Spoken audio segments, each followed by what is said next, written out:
to do here is rally up people. We've been talking a little bit about who our players are better than, and that really pisses people off. I know that J-Dub is still young, and he's got a long way to go in his career. Maybe it's not fair of us to compare him to Ant right now, but that's been a lot of fun and getting different people's reactions. Some people on one end say it's way too far, you should never do that. Other people say it's a fair comparison, similar game, similar body type. Giddey's passing. Some people got really pissed off about that. And now you want to piss off a whole group of new people by saying Shai is the best guard in the NBA. I'd say that I think that Shai's going to be the best guard in the NBA to you. I think. So we're talking about better than Luka, better than Steph, better than Dame. Before we get into this, I want to explain also something to all those haters out there about Anthony Edwards. Okay, guys? All right? I'm going to say this one last time. All right? $260 million. That is why I would rather have J-Dub on my team every single time, is because they're paying motherfucking $260 million to Ant. Yes, J-Dub's older than him, but that comes with what? $3 million, $4 million a year, $5 million? Come on, man. That's crazy. $260 million. So anyways, all right, moving on from that. I can get over that. And also, not even just the money, the fit. I mean, J-Dub, I've noticed a number of people stand up for J-Dub and say, like, Presti wouldn't even want Ant on the team. Right. But whatever. I mean, that seems like public knowledge to me. But again, that's because we're super fans of the Oklahoma City Thunder. We see the potential of J-Dub. But these other fans that are, when we say, J-Dub's better than Ant, or we would rather J-Dub more than Ant, right? They're like these fucking crazies because they don't even know who J-Dub is. Or they'll say, J-Dub's a nice piece, but I only watched him for a game or two. Right. That's my point. Like Josh Giddey, what do you mean he's the best passer in the league? You guys are fucking idiots. Like, okay, cool. Prove to me I'm wrong. Just prove to me I'm wrong. Go watch Josh Giddey's every single assist that he had last year, which is not hard to do on NBA TV, by the way, if you guys want to go do that, because I've done it at least 10 times. And I can tell you this, is I've watched a lot of the great guards in passing. And I'd sit there and I'm like, oh, Tyrese is amazing. Ooh, Luka's cross-court pass is amazing. But it's the combination of everything that we're bringing together. That's the point. And so with that being said, is that now we've got, J-Dub we talked about. We got Josh Giddey we talked about. And it's because we want to educate our listeners to exactly what's happened with the Oklahoma City Thunder. Like, this is no longer one of those moments that we're going to be sitting here saying we just won 40 games for the second year in a row. That's not going to be the case. What I'm trying to tell everybody and understand is that if Shai was the number one guard voted for all NBA teams last year, he was a top 5 in MVP voting this last year, right? Why is it weird for me to say that I think he's going to be the MVP candidate and the MVP of the 2023-2024 season? And with that being said, is that the only case that would happen is if it echoes exactly what we've been saying about our wins this year, which is what? If we win 50, 53, 55 wins, Shai goes out there, averages 30-something points a game. How are you going to tell me that Shai's not going to be at least 1 or 2 in the MVP votings, guys? So, yes, I think I would rather have Shai on my team than Luka. I would rather have Shai on my team than Trae Young. I would rather have Shai on my team than Steph Curry. I would rather have Shai on my team. I mean, we could go down the list. I mean, I got time all day. And there is not a guard in the league that I would say I would trade Shai for. Not a guard in the league. Damian Lillard can go fuck himself because Shai's going to outplay Damian Lillard for the next, 30 years. People are going to look at Shai's stats, they're going to look at Damian's stats in the next 30 years, and they're going to be like, damn, how did Damian Lillard be known as one of the great point guards of his generation when you look at Shai and you're like, holy shit. I'm just telling you guys, like we can cut this anyway, slice it anyway. Shai is the future of the NBA. The sooner that our fans recognize that, right, the sooner we start embracing the situation. So that's why we're out here, man. That's why we're saying everybody needs to start watching Shai. We all need to start watching Shai. We all need to observe what he is capable of doing because it's an MVP player. Will he win the MVP? dude, we win 53 games, right? Mm-hmm. He puts up 30 points plus points a game. Why wouldn't he be at least a top 2? Why wouldn't people be talking about him? Because if you think about it, people are sick and tired of big men winning the MVP. They're just sick and tired of it, man. There's going to be a change. It's going to be a swing. It's going to happen to Luka or it's going to happen to Shai. And when it happens, it's just going to be automatic. Every year, people are going to think that he's an MVP caliber. Like, say what you want. Okay, let's go through. What do we got? Giannis has got 2. Joker has got, what? 2. Yeah. And Embiid's got 1. What right? up, Unc? What's up, Unc? What's up, George? What's up, 9-5? We've got Embiid's got 1. Right? So right there, that's 5 years. So again, it's 5 years in a row. So this is the year that it gets broken. And I'm willing to bet if it's between Luka and Shai, Shai's got the better team.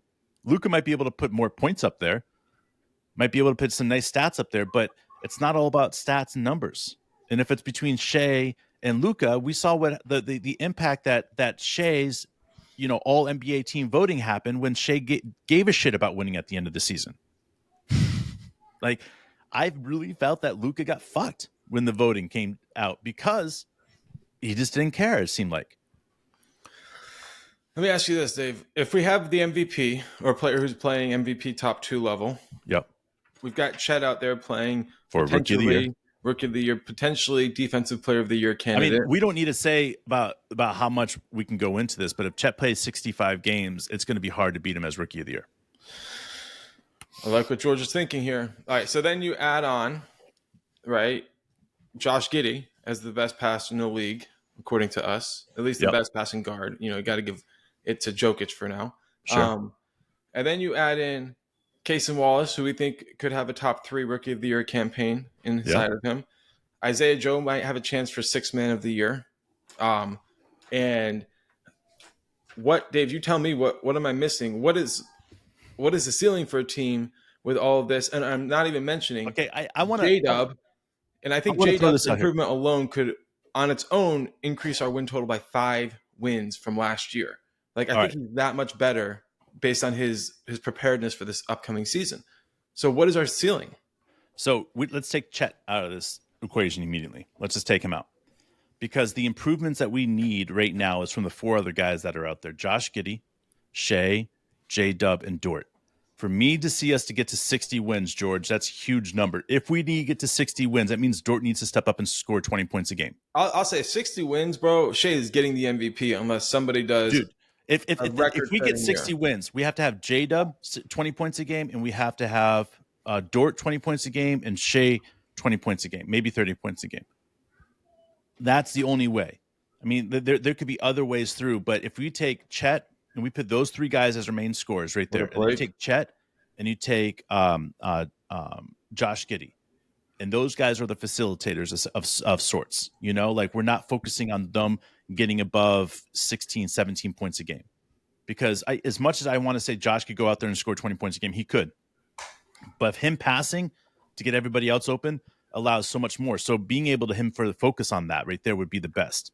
So you put that in the situation. Now the 4 guys that are out there besides Chet have improved their game so spectacularly that we're looking at 56 wins without Chet. Now, that's the only thing that I would have to say.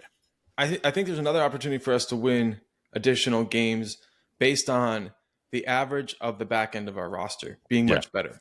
I watched some highlights from last year. J-Dub put up 32. I forget who we were playing against, but it was just, something YouTube recommended, right? And Olivier Sarr was playing a ton of minutes in that game. Yeah. Sarge played a ton of minutes in that game. Yep. I just feel like our roster now, we don't have that same situation where our depth is so much better, bro. As Charles Barkley says, the thickness that we have is undeniable. I mean, like, you could go up and down. And when Charles Barkley talks about thickness, everybody knows who he's talking about. And if you don't know who Charles Barkley is talking about thickness, just Google it. Google it, guys. But I look at this and I say that, yes, 60 wins is possible. But I don't think that that's something that Sam and Coach D are going to necessarily go for. I do think that 40 or 53 wins, 50 to 55 wins is the goal. And I think that that's a beautiful goal. And if you look at what this team can do, right? And it goes back to the thickness, man. We can have the top 5 starters out there and just dominating the NBA. But if we don't get any help from our bench and our bench hasn't gotten better, then it just stays there. We have a domination of the NBA, and we can look at our team and we can say this or that, but we'll be like the Wolves. The Wolves have a great Timberwolves have a great starting lineup, that can get them to the playoffs. But after that, it's just like, I mean, yeah, they got some nice pieces, but I mean, most of those nice pieces wouldn't even start on other teams. They'd just be bench pieces on other teams. Whereas our players, if they get out there and doing what they're doing, telling you, Isaiah Joe can start on most teams. Kenny Hustle can start on most teams. Jay Will can start on most teams. And we can go down the list of the thickness that we have. And it's a very obvious, like we can play tip to tip if we want all day long. Teams are not going to be able to play with us because we have so many different players in so many different positions and so many different hybrids and this and that it's going to be, it's for teams for so long in the NBA, it's been literally checkers. It's just been checkers. Our best player against your best player, best defense, defense, whatever. It's been checkers. What Coach D is going to be playing out there is a whole new aspirations of games because he's got 15 players. They've got 7 players they're going to be using. So which 15 of my players are going to be the best players against those 7? So in a way, we're playing chess while everybody else is playing checkers. And that's what Coach D is going to be in charge of. Can he maneuver that? Yes. And that's why I think that we saw last year, everybody got mad about his rotations, right? And they're all like, why would he only stick that guy in there for 45 seconds? Well, listen, doing these type of stuff is teaching guys that I'm going to use you for this particular situation, period. Right? If you go out there and for that particular situation, you dominate, and then you do all these other things that you're supposed to do, you've earned yourself more playing time. Look at J-Dub. Look at Isaiah Joe. Look at Jay Will. JRE, Poku. All these guys have done the same thing. They go out there and they're like, hey, I can do this. I can block shots, Poku. I can block shots. I can pass the ball. That's all you're supposed to do. Just do that. If you do all the other things, you put everything else together, good for you, right? But this is the year that we're all going to be able to sit back and actually understand understand what Mark and I have been saying about the Thunder, right? Is that this is the year that we're all going to realize that this is not a normal team. This is not a normal team. This is not a normal organization. This is the year that it all comes to fruition, that everybody's like, oh, the rest of the NBA and all those other fans in the association that, like the Thunder, they're going to be like, oh my God, how did I not see this happen? How did I miss this? It's because what's happening in Oklahoma City is something that books will be written about, that organizations from football to soccer to baseball, they're all going to take note. Just like when the Cardinals started. Where did the Cardinals start? They started the minor league system. Okay, guys, if you look back and you see how important the minor league system was to baseball and how it's produced, so many unbelievable stars that would have never gotten a chance to play in baseball, right? That's what the system is designed for. And you look at what Sam Presti has been voting for since day one about helping the system and the G League become spectacular. And we can all take a step back and we all can start appreciating exactly what Sam's trying to do now. Because it's not normal.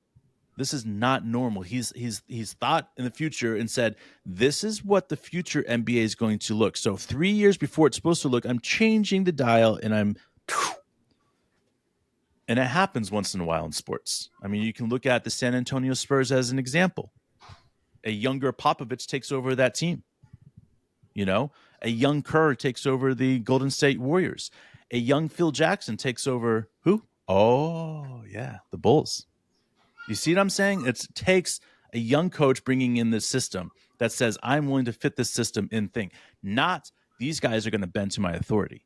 And that's why Coach D and that's why the rest of the NBA are hiring these young coaches for these young teams. Sam Presti's lit the way, bro. What's up, Corey? What's up, Corey? Breakout year for J-Dub. I agree, Blake. Mitchich going to be the 6th man. George, if he does that, then we are going to be very, very, very scary. Can we pick up 40 to 50 points a game off the bench, Dave? If we keep Oladipo and we keep all these Mischich and Jay Will, Isaiah Joe off the bench, we keep all those guys off the bench, and we plan on giving them 15 to 25 minutes a game, in any stretch that we possibly can. I mean, I don't know why these guys want an average 10 points a game. Like I know Jay Will can go out there and hit 3 or 4 threes pretty quickly. I know Isaiah Joe can hit 2 or 3 threes pretty quickly. Like we can go down this list. I do think that 40, 50 points at the end of the year when we're averaging out, points per game per player, I think that we could look back and be like, holy shit, we had 5 guys that average double figures, or, like some insane number like that people will be like, that's impossible to have. You can't have 5 guys coming off the bench with double figures. Yeah, you kind of can. I mean, Kenny Hustle, I know he can put up 10 points a game. I know Isaiah Joe can put up 10 points a game. I know Jay Will can put up 10 points a game. I know Poku can do what he can do. I mean, like, we can go down this list. This list is insane of who's getting playing time and who's putting up 10 points a game. So, yeah, 40, 50 points. Fuck yeah, dude. Why not? Why not put a crazy goal like that? That's insane, but I love it. All right. George also thinks J-Dub could lead the league in steals this season. Listen, that is the one thing that I have to say is that I want to throw this out here. I've been thinking about this and exactly how to say it. We're going to have Jay Will lead the league in absorbing the charges. We're going to have Dort lead the league in getting around picks and getting fouls, whatever that defensive play is that he does. That's so phenomenal. And I think that Lou Dort, I think that J-Dub will be in the top 3 in steals. I really, really do. And then that goes back to, and listen, all the things that we're saying, guys, right? If they come to fruition, that's when we win 50 plus games. Okay, guys? And this is the only way it happens. Like, we can sit here and we can say this, this, and this, but the only way that this comes through is if these guys play like this and we win 50 games. And then it's all, you know what? You flat brothers aren't fucking morons. And I think that's the thing that borderline morons, I would say borderline. If we're asking my dad if you're an idiot, if I'm Dave's an idiot, then we all know that my dad would be like, Dave's a fucking idiot. But pretty sure he thinks we're idiots. If we're asking my wife would tell me I'm special and I'm very smart. So to me, that's all I need. All right. So Shai, this is 9-5. He says Shai will become the closest thing we've seen to Kobe Bryant. Book it. Wow. And then we got Chet, top 5 in blocks also. Yeah, you know what? Again, that's something that rookie of the year. If he's in top 5 in blocks, he's averaging something like 14 points a game, getting a bunch of rebounds. There's just certain things that, man, this is the year, guys. And you know what? There we go, Dre. What do you think? Shai is winning MVP this year. Let's go Thunder. That's what I'm saying. That's right. That's what I'm saying. What do you think about this for Shai? 33, 5 and 5, shooting splits of 50, 40, 90, plus 4 steals or blocks or stocks, as we call them. I got a question. What do you think about that? I got a question. Is there any other guard in the league that can do that? And as you're thinking about that, I'm going to let Unk on here.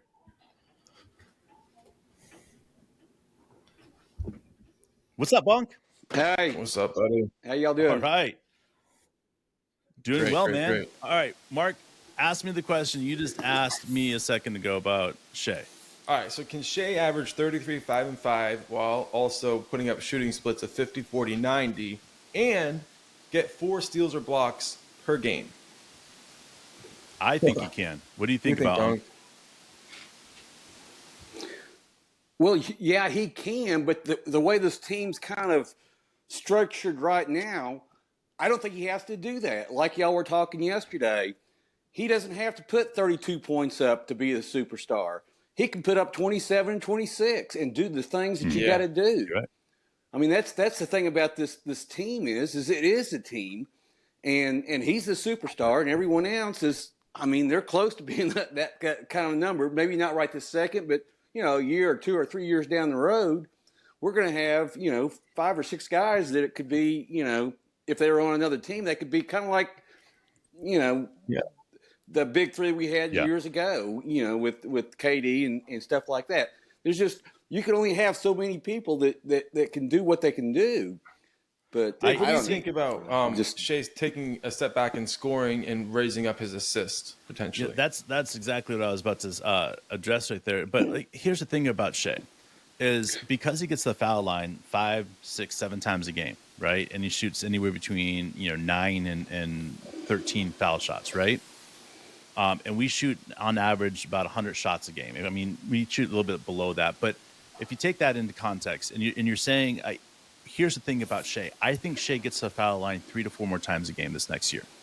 If Shai gets the foul line 3 to 4 more times a game next year, I don't think that he needs to go out there and put up 33 points a game because I think it's going to be given. Does it make sense? Like, Yeah. I think he could put up 20 points a game, and then whatever's extra is foul shots. And to me, whether that's 33 points a game, 32 points a game, 30 points a game, 29 points a game, like it doesn't matter in that context. What matters is like what the team's doing around him. If he's making it so that he has to pass the ball and get 7 assists a game because they're shutting him down, that means we're more successful because we're not having to isolate anymore. Absolutely, man. I dig it. I love the idea of this. Do you think Shai's got a chance for MVP, Unk? I dig it. I love the idea of this. Do you think You think Shai has an opportunity to get to MVP level this year?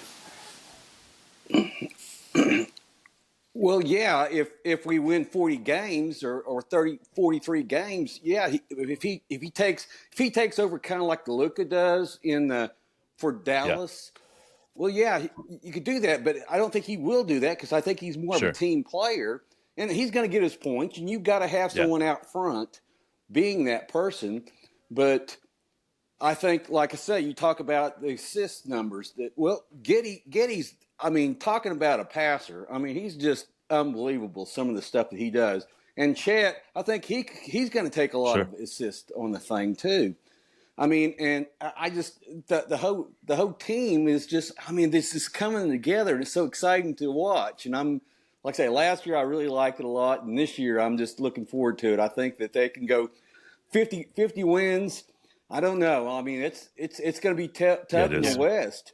I mean, there's a lot of teams that are just getting better, kind of a deal. But I think Denver won 53 and they were on top. So 48 wins would be huge, good. yeah. But what's going to help us, and we've talked about this before, that in that mid-season tournament kind of a deal, because all of our guys are young and we want to do good. We want to do this, and I think that'll only help us kind of win more games. Give us confidence. So 50 games, yeah. 50 games, I don't know. I'm kind of thinking anything that's 46 to 48 to 50. I mean, I'm not saying we can't go more than that, but that'd be a pretty good number. I like 48. keeping the expectations in check. Yeah. I tend to get carried away. Well, but we all do sometimes. I know. I know when first time I started watching y'all early on about this time last year, and when Joe got in there to the Dallas game and they had like 15 points, Dave said, "Oh, he's going to be great. He's the greatest thing." And I said, "Hold on now, it's one game." But in saying that, he's done pretty damn good. When we got Isaiah Joe, I literally called Mark and I was like literally flipping out. Like Mark's like, "I've never heard, like, you've heard of Isaiah Joe, but you hadn't seen a lot of his games, Mark." I wasn't familiar with him, honestly. And I was just like, he is going to be a top 5 shooter in the league by year 2 of the Oklahoma City Thunder. And so when he went out there and dropped 15 points, and then he went out, I think it was 15 points in a quarter, whatever it was insane. And that's when it started like dawning on me that it was much more than offense that Joe came to the game, brought to the game. And as it was being unlocked in front of us, like that's what I got excited about. And I still look back at Isaiah Joe as being one of the biggest pickups that we've ever had, as far as free pickups that we've ever had. Because what Isaiah Joe is going to do for this team is spectacular. And I don't think there's very many shooters in the league that shoot above 45%. But Isaiah Joe is one of those guys that, he could be cooking pretty soon. So Mwani just said past Thunder teams didn't have the same depth that this current team does. Would you agree with that, Unk? You think we're deeper now than we used to be?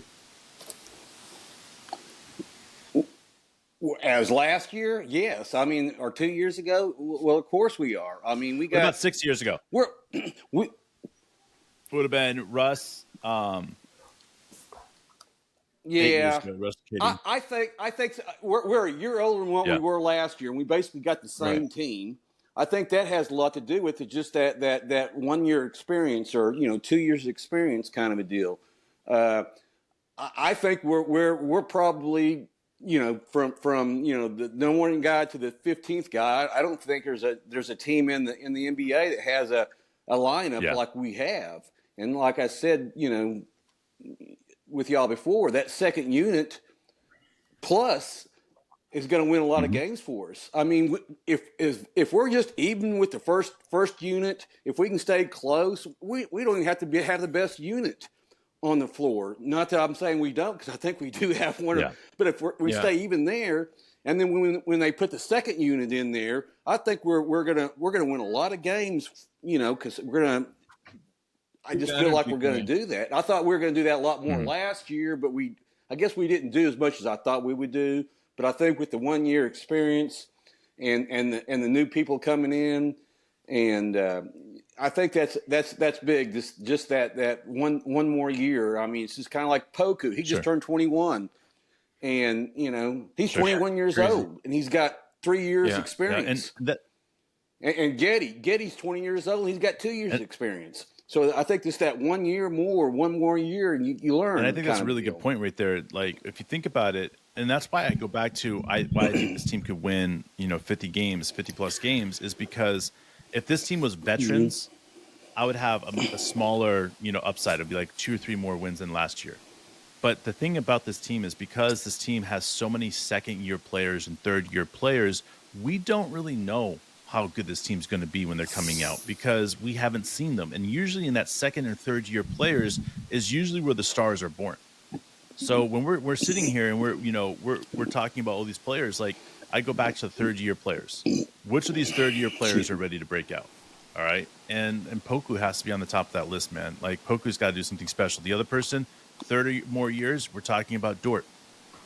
Like, these are the guys that need to have a big breakout year. And I'm looking at this and I'm getting excited, because I do think Dort's going to have that special year.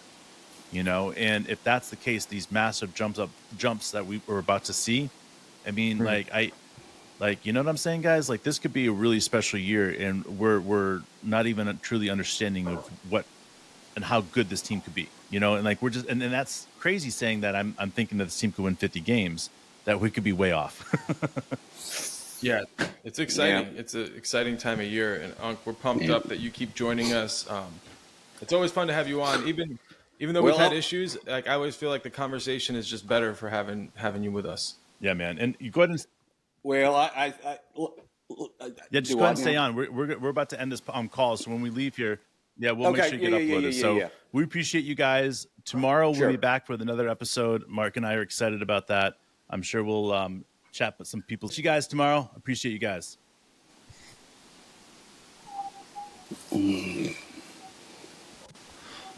All right, hang on with me for a second, Unc. Dave will be.